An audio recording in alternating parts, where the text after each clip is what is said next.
오늘 본문에 등장하는 사울, 유대인들 중에서 가장 대표적인 사람, 세상적으로 볼 때 탁월한 실력을 가졌고 종교적 열심으로 그보다 앞선 사람들, 그 사람보다도 더 열정이 대단해서 그 누구도 따라잡을 수 없었던 사울입니다. 자, 오늘 이 사건을 통해서 사울이 절대적이라고 생각했던 율법이 잘못되었음을 인정하고 복음을 붙잡고 그의 삶의 방향이 180도 전환되었다면 이 사건을 통해서 우리에게 전달하시려고 하는 하나님의 마음은 무엇일까? 오늘 말씀을 통해 몇 가지 살펴보면서 우리들도 은혜를 받고 바울과 같은 비전의 길을 복음 붙잡고 달려갈 수 있었으면 좋겠다, 이런 생각을 합니다. 첫 번째로 우리에게 주시는 메시지는 하나님으로부터의 부르심에 대한 확신과 증거가 있어야 한다라고 하는 것입니다. 사울은 하나님의 부르심을 받았어요. 그리고 그 중심에 율법이 있었어요. 그 율법을 지키기 위해서 얼마나 노력했는지 몰라요. 그런데 오늘 부활하신 예수님이 혈기가 등등하여 기독교인을 잡아 죽이겠다고 달려가는 과정 속에 다메섹의 한 언덕 위에 하늘에서 강력하게 비치는 이 빛 앞에 무릎을 꿇고 말았습니다. 자기 생각이 전혀 먹혀 들어가지 않는 그 상황에 직접 마주하게 된 것입니다. 오늘 읽은 말씀 3절 말씀 같이 한번 읽어봅니다. 사울이 길을 가다가 다메섹에 가까이 이르더니 호련히 하늘로부터 빛이 그를 둘려 비치는지라. 그냥 빛이었겠습니까? 하늘로부터 빛이에요. 그러니까 이것은 태양빛이 아니란 말이에요. 하늘로부터 비치는 빛이기에 부활하신 예수님을 통해 비치는 빛이었던 것입니다. 이 빛 앞에 자기가 붙잡고 있었던 것 다 내려놓을 수밖에 없었던 것입니다. 여기에서 그는 주님을 다시 만나고 부활하신 주님을 통해서 들려주시는 말씀 앞에 자기가 붙잡고 있었던 것이 절대적으로 잘못되었었구나 라고 하는 것을 깨닫게 됩니다. 그러니까 하나님으로부터 부르심이 있었다니까요.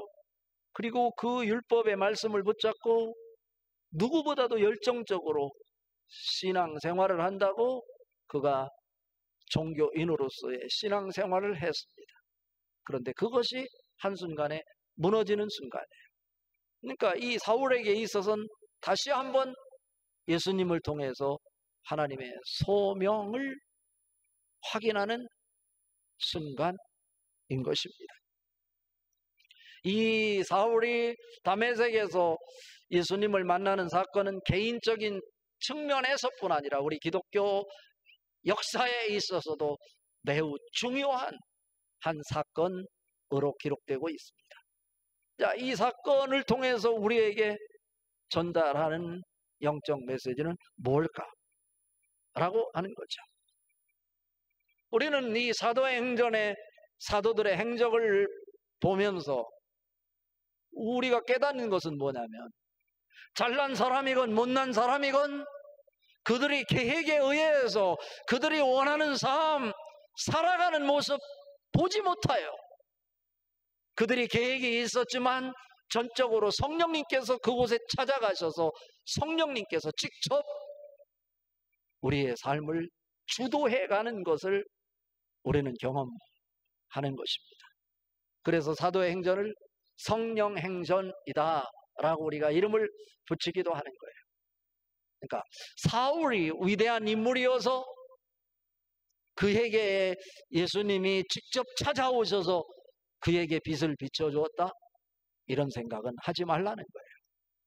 큰 자이건 작은 자이건 우리는 하나님의 부르심을 받은 사람이고 이 자리에 와서 예배를 하고 있다는 것, 결국 하나님의 부르심 앞에 반응을 하고 있는 것인데, 하나님의 부르심의 모양은 서로 다를지 모르지만 반응으로 지금 이 자리에서 예배하고 있다는 것, 하나님 앞에 서 있다고 하는 것은 똑같은 거예요.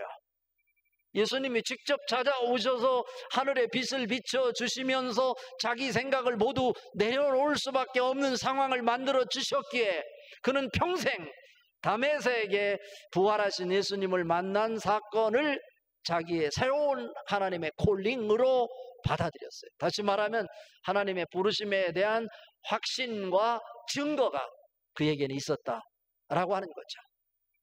로마서 10장 9절 10절에 보면 내가 만일 내 입으로 예수를 주로 시인하며 또 하나님께서 그를 죽은 자 가운데 살리신 것을 내 마음에 믿으면 구원을 받으리라. 사람이 마음으로 믿어 의에 이르고 입으로 시인하여 구원에 이르느니라. 여기에서 우리에게 주시는 메시지는 뭐냐면, 사울에게는 특별한 사람이기에 예수님이 직접 나타나셔서 하늘의 빛으로 비춰주신 것이 아니라 우리에게는 그러나 하늘의 빛이 비치지 않았음에도 불구하고 예수님을 구주로 고백하고 예수님이 나의 주님으로 믿어진다는 거죠. 이것이 바로 하나님이 나를 부른 확신이고 증거이다 라고 하는 거예요. 오늘 말씀을 또 확인해 볼수록요, 이것이 더 확실해진다고 하는 사실을 또 확인할 수 있는데, 우리에게 기적은요, 죽은 자를 살려낸 것, 그것이 기적이 아니라 나 같은 자가 예수가 믿어지고 예수님이 나의 구주가 되어주신다, 그것이 기적이 아닐까요? 여러분에게는 이 예수님이 나의 구주로 믿어진다는 것 자체가 기적으로 여러분이 하나님의 부르심에 대한 확신과 증거가 될 수 있기를 주님의 이름으로 축복합니다.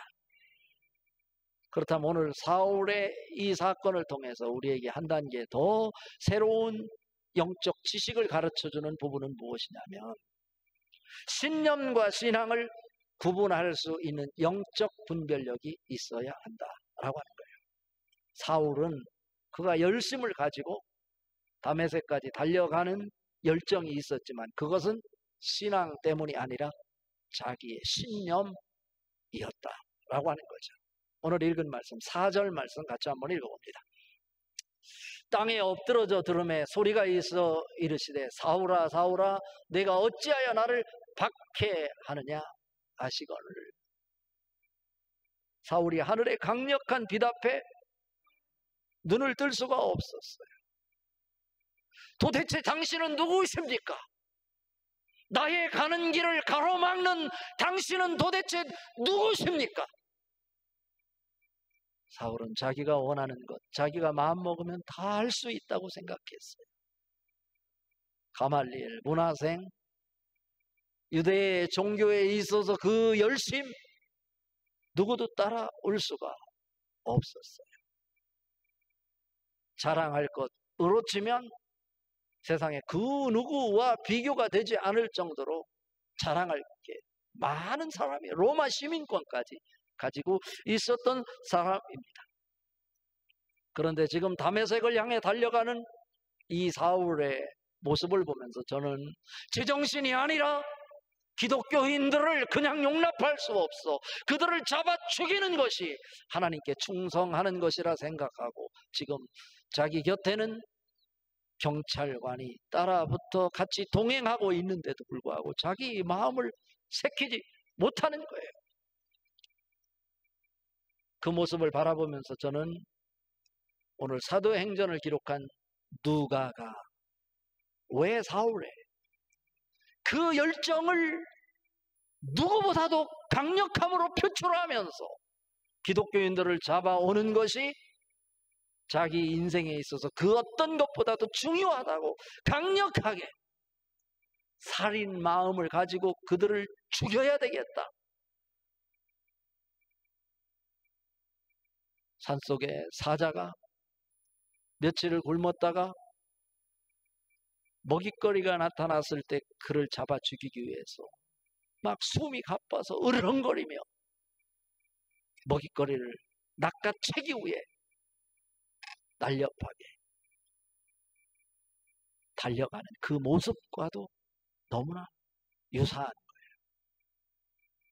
왜 이런 부분을 오늘 저자는 아주 구체적으로 강력하게 부각시키고 있는 것일까? 라고 하는 것입니다. 이것은요, 우리가 생각하는 것과 다르게 사울은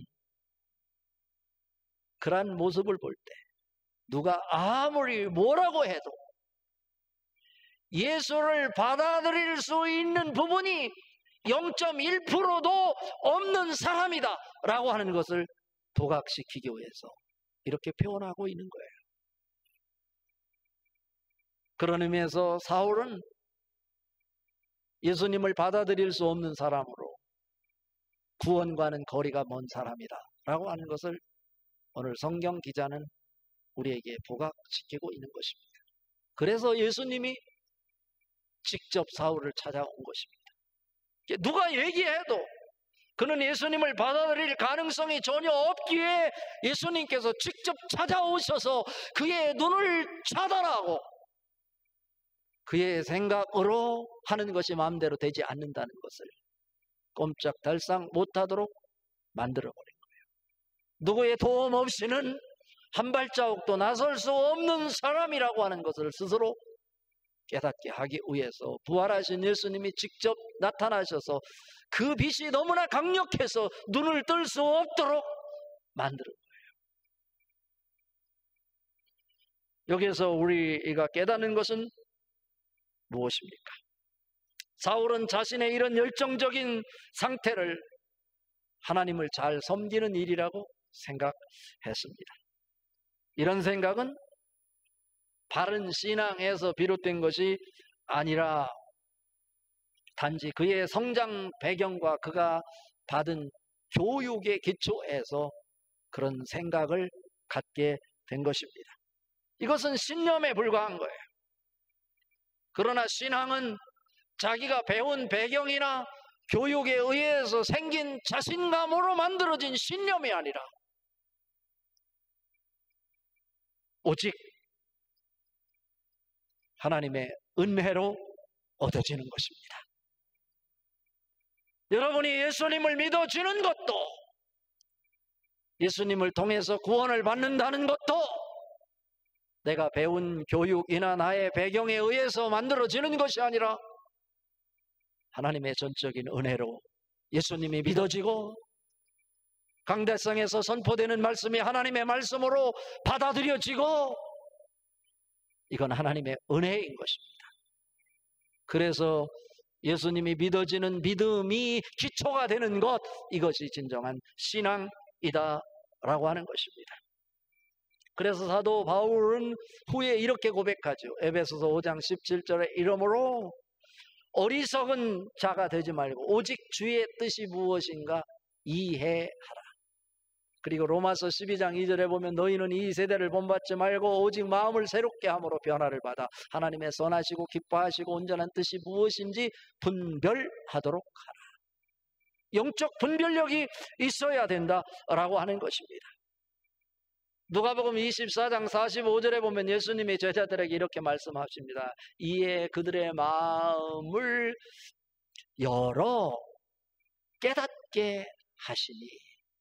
다시 말하면 성경이 깨달아진 것도 성령께서 찾아오셔서 우리의 마음을 열어주셔야 성경이 이해가 되고 깨달아지는 거예요. 오늘 사울이 다메섹에서 부활하신 예수님을 만나 강력한 하늘의 빛 앞에 굴복하고 무릎을 꿇은 것, 다른 것이 아니에요. 지금까지 자기가 붙잡고 살아온 것은 그에게는 열심이 있었고 그 열심이 하나님을 사랑하는 거라고 생각했는데 그것이 신앙이 아니고 신념에 불과했다.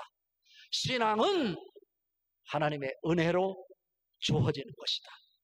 하나님의 은혜가 아니었기에 그에게는 십자가가 보이지 않았어요. 부활하신 예수님이 보이지 않았어요.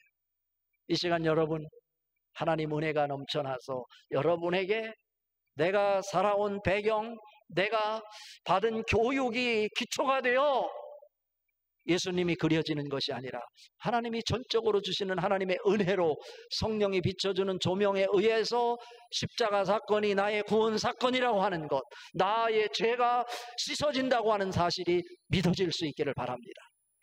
그 신앙에 기초하여 하나님의 은혜 속에서 갖는 믿음이 진정한 신앙이다 라고 하는 거예요. 신념은 우리로 하여금 하나님을 사랑한다고 하면서 사람을 죽이는 일이 될 수 있고 사울과 같이 기독교인을 박해하는 일이 될 수 있어요. 그러니 하늘에서 들려오는 음성이 너는 나를 박해하는 자다. 깜짝 놀란 거죠. 하나님을 지금까지 사랑한다고 그것이 충성이라고 생각했는데 그 일이 오히려 하나님을 박해하는 것이라니 어리둥절한 거예요. 넋이 나간 거예요. 이런 상황 속에서 우리에게 보여주는 메시지는 다른 것이 아닌 거예요. 하나님의 은혜가 나에게 임하게 하여 주시옵소서. 하나님 말씀이 하나님 말씀으로 받아들여지게 하시고 들려지게 하시고 믿어지게 하여 주시옵소서. 그래서 데살로니가전서 2장 13절에 바울은 다시 한번 이렇게 말합니다. 이러므로 우리가 하나님께 끊임없이 감사함은 너희가 우리에게 들은 바 하나님의 말씀을 받을 때 사람의 말로 받지 아니하고 하나님의 말씀으로 받음이니 진실로 그러하도다. 이 말씀이 또한 너희 믿는 자 가운데서 역사하느니라. 아멘. 여러분, 하나님 말씀이 들려질 때마다 하나님의 은혜가 확인되고 하나님 은혜 속에서 그 말씀이 믿어질 수 있기를 바랍니다. 말씀 속에서 하나님의 은혜가 확인되고 말씀 속에서 십자가가 보이고 말씀 속에서 믿음이 생길 때 그 믿음이 진정한 신앙이라 이거예요. 오늘 말씀의 결론은 진정한 회심은 자신의 영적 상태를 자각하는 것으로부터 시작된다 라고 하는 것입니다. 오늘 말씀의 키포인트예요. 8절 말씀 같이 한번 읽어봅니다. 사울이 땅에서 일어나 눈은 떴으나 아무것도 보지 못하고 사람의 손에 끌려 다메섹으로 돌아가서 라고 하는 거예요. 너는 나를 박해하는 자라. 하나님을 사랑하는 일이라고 생각했는데 하나님을 박해하는 일을 해왔다고 하니 이 사울이 이해가 되지 않은 거예요. 어리둥절한 거예요. 사울이 주님을 박해한 근거가 어디 있습니까? 바리새인 중에 바리새인이요, 가말리엘 문화생이요 등등 그가 기초했던 것은 율법이었어요. 율법은 하나님이 모세를 통해서 이스라엘 백성들에게 주신 하나님 말씀이에요. 스스로 말하기를 나는 율법에 관한 한 흠이 없는 자라고 말할 정도로 사울은 철저하게 율법의 기초에서 그 삶을 살아갔고 신앙생활을 해온 사람임에 틀림없어요. 그런데 그가 율법을 철저하게 붙잡고 살았던 자가 다메섹 언덕에서 부활하신 예수님을 만나고 자기가 붙잡았던 율법을 버렸나요? 안 버렸어요. 예수님께서 율법을 내가 폐하러 온 줄 아느냐? 아니다. 율법을 완성하러 왔다라고 예수님이 말씀하셨어요. 야, 그렇다면 사울이 율법을 붙잡고 사는 사람이었는데 다메섹 언덕에서 부활하신 예수님을 만나고 무엇이 어떻게 달라졌는가? 이것을 봐야 돼요. 이전에는 율법을 철저히 지켜야 하는 것으로 알았어요. 아주 중요한 메시지인데요. 그런데 예수님을 만나면서 율법이 철저하게 지켜야 하는 것이 아니라 그 율법을 통해서 내가 누구인지를 깨닫게 하는 것이구나 라고 하는 사실을 깨달았어요. 사울이 율법을 철저하게 지키는 자라고 그랬잖아요. 모세를 통해 준 율법 그 자체가 부족하다고 생각해서 더 세부적으로 세부 사항까지 유대인들이 만들어냈는데 그것이 613가지의 세부 세칙까지 만들었어요. 그 중에 안식일을 지키기 위해서는 어떻게 해야 되냐면 1km 이상을 걸으면 안 된다. 그건 일하는 것으로 간주하는 거예요. 그리고 이마에 땀을 흘려서는 안 된다. 전기를 작동시켜서는 안 된다. 지금도 이스라엘에 가면 유대인들이요 주일날 엘리베이터를 타고 그래야 되니까 손으로 눌러서는 안 되니까 다른 방식으로 손으로 안 대고 작동되는 어떤 방식으로 해서 다 움직이게 만들고 있어요. 얼마나 형식적이에요. 자, 그럼 생각해 봐요. 여러분 지금 교회를 왔어요. 안식일을 지킬 수 있는 건가요? 아니에요. 시동을 걸고 차를 타 왔어요. 일을 한 거예요 벌써. 그럼 그 당시에 율법에 의하면 어떻게 해야 되나요? 하루 전에 와서 교회에서 자야 되는 거예요. 그래 율법을 지키는 거예요. 거리가 멀다고요? 1km 이상 되는 사람은 걸어오면 안 돼요. 하루 전에 1km 안에 들어와 있다가 교회를 와야 돼. 이 율법을 지킬 수 있는 사람이 누가 있어요? 아무도 없어요. 부활하신 예수님을 만나고 그가 바뀐 것은 부활하신 예수님이 그가 생각했던 율법을 새롭게 해석해 주었다라고 하는 거예요.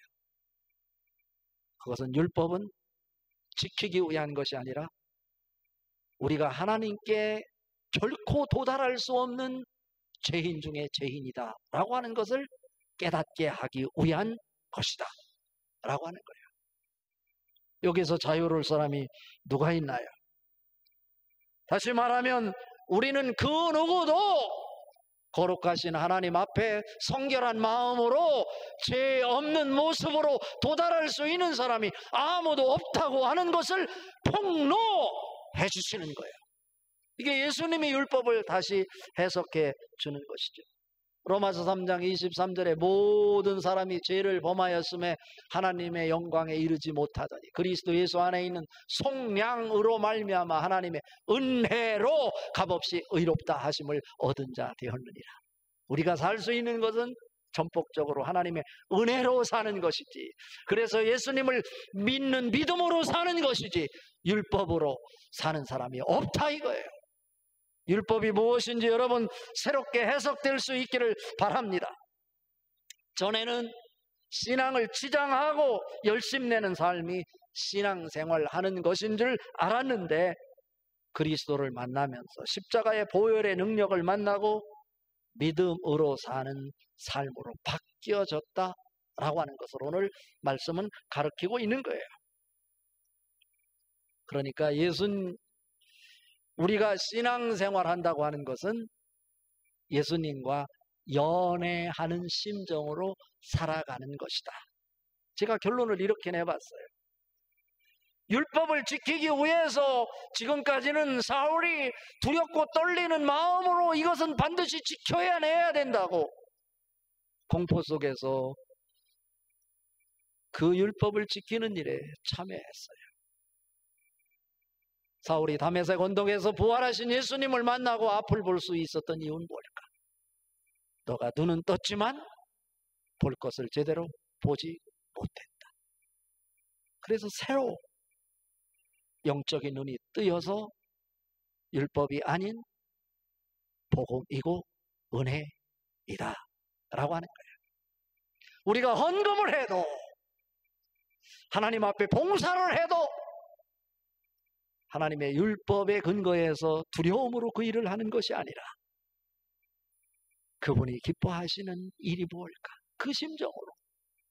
그러면은 이게 아깝지 않은 거예요. 기쁨인 거예요. 감사한 거예요. 그런 은혜가 여러분에게 오늘도 충만하기를 바랍니다.